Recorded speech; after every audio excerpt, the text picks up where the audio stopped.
From the Detroit Free Press, I'm Robin Chan with today's Voice Briefing. It's Wednesday, November 5th, 2025.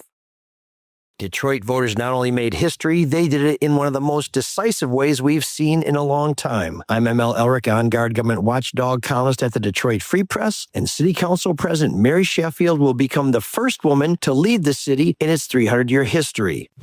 And so tonight, our city adds another chapter to its great history.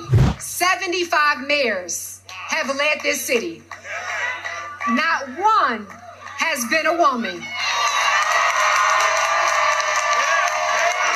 But tonight, Detroit, we know that changes. And you changed it, Detroit.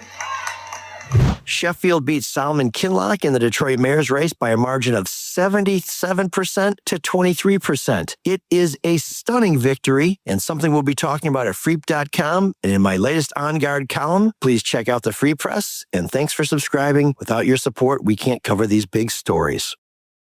This is J.C. Rondo with the Detroit Free Press. A European movie theater company is buying Imagine Entertainment. The Canopolis Group, a Belgian firm, announced this week that it plans to buy 14 Imagine theaters in Michigan and other Midwest states. The firm previously bought MJR Cinemas back in 2019. And like MJR, Imagine Theaters will be keeping their name under this new ownership. Imagine co-founder Paul Glantz couldn't be reached for comment, but did tell a business publication that he and his family currently own about 36% of Imagine. The $105 million deal is expected to close by the end of the year.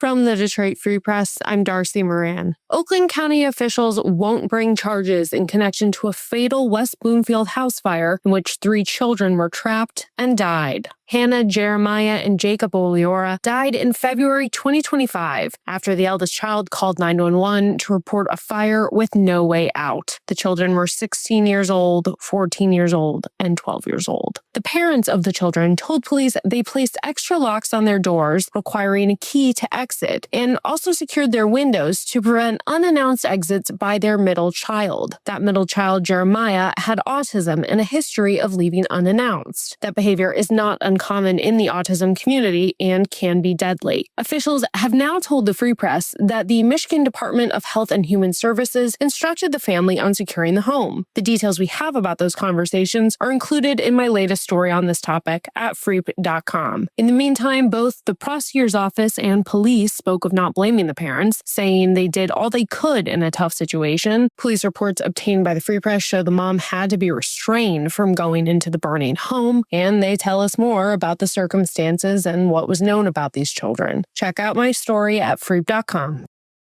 For the Detroit Free Press, I'm Jackie Charnica. Self-driving cars are headed to the Motor City. This week, robotaxi giant Waymo is rolling out vehicles in Detroit, the first Midwestern city for the self-driving tech firm. Snowy, icy weather has been a major pain point for robotaxi adoption, but Waymo says it has a solution. The 6th-generation Waymo driver, which the company calls its self-driving system, was specifically designed to withstand snowy conditions. Waymo said the tech has already been tested on tens of thousands of miles in snowy weather, some of which took place on the Upper Peninsula. That has not yet been commercially deployed. Waymo's plan is to use the 6th-gen tech when it scales operations in Detroit. So far, Waymo is fully operational in 5 cities: San Francisco, Los Angeles, Phoenix, Atlanta, and Austin. For more on the story, visit freep.com. Find more from the Detroit Free Press on freep.com. That's freep.com.